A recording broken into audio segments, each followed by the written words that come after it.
baru PPG dari Universitas Muhammadiyah Surakarta, gelombang 2 dari PGSD 2. Nah, di sini saya akan memaparkan yaitu tentang UAS pemahaman peserta didik.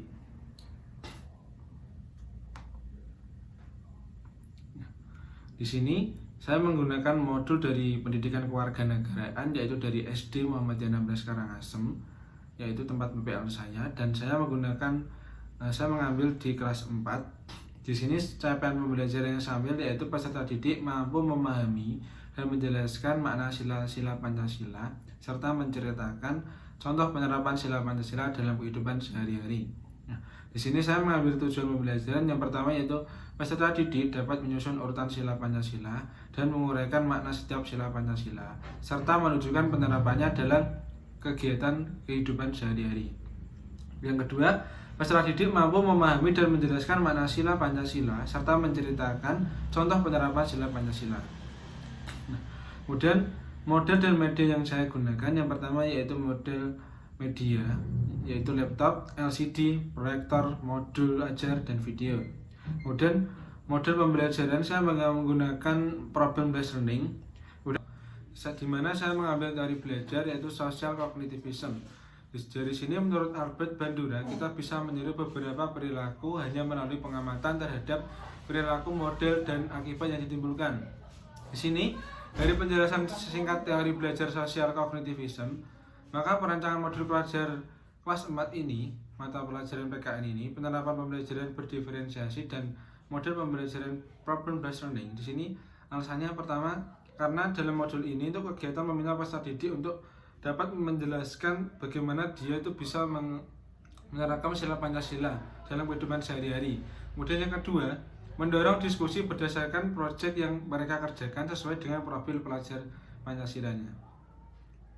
Kemudian untuk teori perkembangan sosial, di sini saya mengacu pada teori Brand-Verber, yaitu konteks sosial merupakan pengaruh penting pada kehidupan dan perkembangan anak-anak. Alasan karena dalam modul ajar ini membuat materi ini, saya menggunakan penerapan sila Pancasila dalam kehidupan sehari-hari, itu dimana keluarga dan sekolah berhubungan dengan perkembangan sosial, konteks anak-anak yang menghabiskan banyak waktu mereka dari keluarga, teman sebaya, sekolah. Maka dari itu penerapan sila Pancasila sangat penting, dan di sini diharapkan dalam problem based learning sendiri, di sini anak bisa mengekspor lebih banyak dalam pembelajaran ini. Kemudian untuk pemetaannya sesuai dengan gaya belajar, saya menggunakan berdiferensiasi yaitu model VAK, visual, auditory, dan kinestetik. Nah, kemudian di sini tujuan pembelajaran yaitu peserta didik mampu memahami dan menjelaskan makna sila-sila Pancasila serta menceritakan contoh penerapan sila Pancasila dalam kehidupan sehari-hari. Yang kedua, peserta didik mampu menerapkan nilai-nilai Pancasila di lingkungan keluarga, sekolah, dan masyarakat. Kemudian gaya belajar auditory, visual, dan kinestetik. Di sini ada 3 produk. Yang pertama adalah konten, yang kedua proses, dan ketiga produk. Di sini untuk kontennya auditory yaitu peserta didik belajar menggunakan sebuah video yang sudah dibimbing dari guru. Kemudian pada visual, peserta didik belajar menggunakan gambar dari PowerPoint yang disediakan oleh guru. Kemudian untuk kinestetik, karena kinestetik ada banyak geraknya, di sini guru membuat sebuah game board ball di mana nanti siswa itu lebih paham akan dari materi penerapan sila Pancasila. Kemudian untuk diferensiasi prosesnya, peserta didik belajar dengan cara mengamati video tanpa dan dibimbing oleh guru. Kemudian untuk visualnya, peserta didik belajar melalui PowerPoint tadi, jadi sudah dijelaskan dan diberi gambar, maka peserta didik akan paham akan apa yang disampaikan oleh guru. Kemudian di kinestetik sendiri, guru mencontohkan bagaimana cara bermain board ball dan nanti peserta didik bisa mengimplementasikan sendiri dari game tersebut dan nantinya akan paham dengan materi tersebut.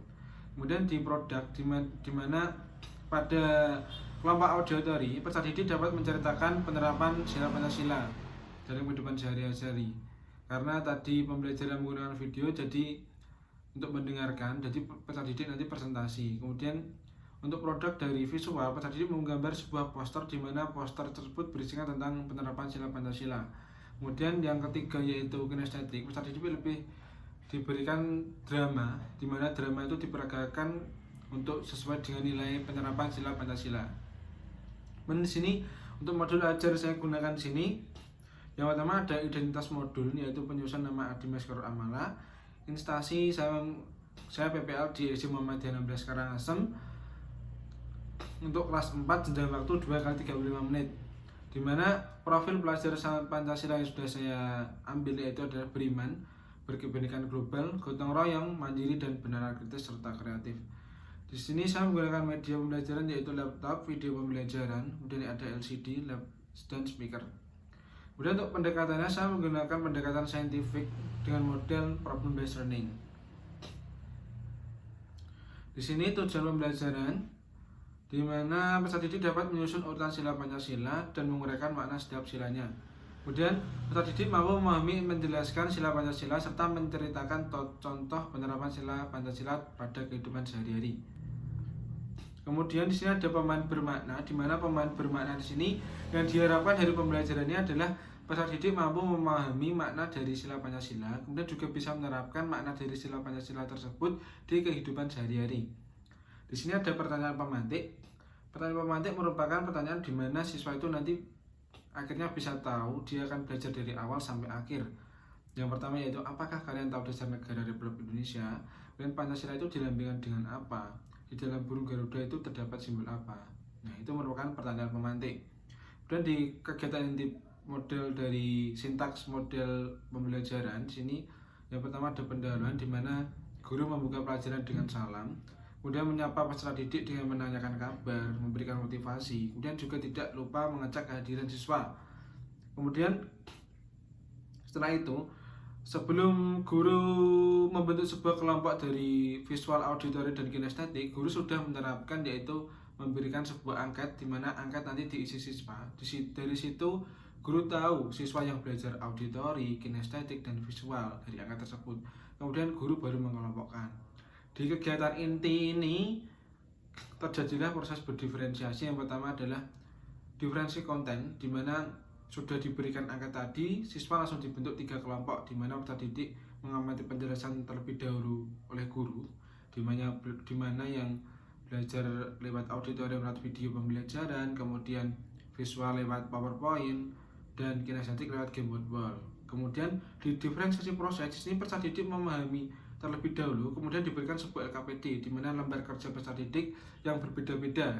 Nantinya ada lembar kerja peserta didik visual, kinestetik, dan auditori.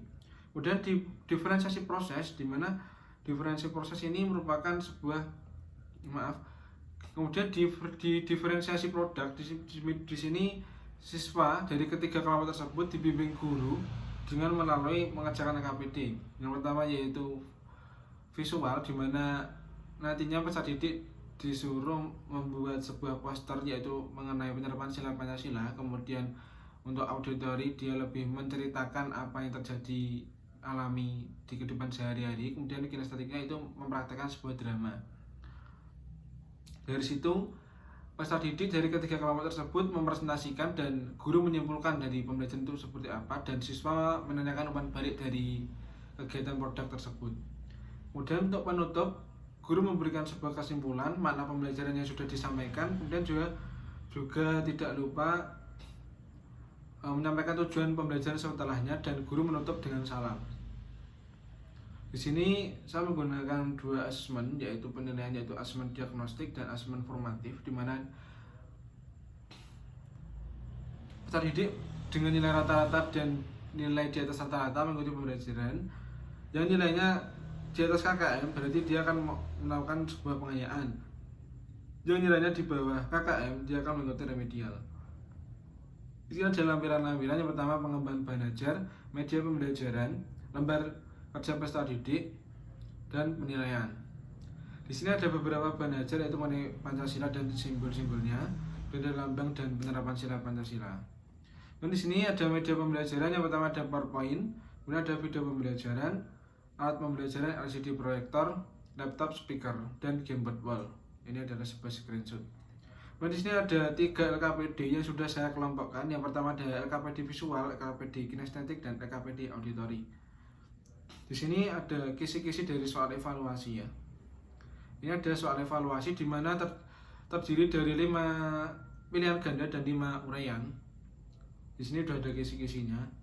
Yang terakhir itu asesmen, di mana di sini ada diagnostik non kognitif, di mana Diagnostik kognitifnya lebih cenderung bagaimana guru itu menanyakan sebuah kabar, bagaimana menanyakan keadaan, mengabsen, itu sebuah diagnostik non kognitif. Kemudian untuk diagnostik kognitif itu lebih pertanyaan pemantik, jadi memancing sebelum problem reasoning itu dijalankan, itu guru menjalankan pertanyaan pemantik terlebih dahulu. Kemudian di sini ada asesmen formatif, di mana penilaian yang pertama itu penilaian sikap, di mana ada sikap religius, gotong royong, berkepentingan global, dan lain-lain. Kemudian ada rubrik penilaian dari keterampilan, di mana tadi siswa membuat produk, nah itu harus dinilai oleh gurunya. Yang pertama adalah kelengkapan komponen bentuk karya, susunan kerapian. Yang ketiga adalah mempresentasikan. Di sini ada nilai keterampilan. Dan di sini ada rubrik penilaian dari kognitif, yaitu pengetahuan, yaitu ada beberapa capaian pembelajaran. Kemudian juga ada indikator soal, di mana soal tadi terdiri dari 5 pilihan ganda dan 5 uraian. Ini contoh dari soal evaluasi. Nah, di sini. Jadi ketika siswa sudah menjalankan semuanya dari 3 visual, kinestetik, dan auditory, siswa lalu mengerjakan sebuah evaluasi, di mana itu adalah mencakup semua pembelajaran dari awal dan akhir. Sekian presentasi dari saya, kurang lebihnya saya mohon maaf. Wabillahi taufiq wal hidayah. Wassalamualaikum warahmatullahi wabarakatuh.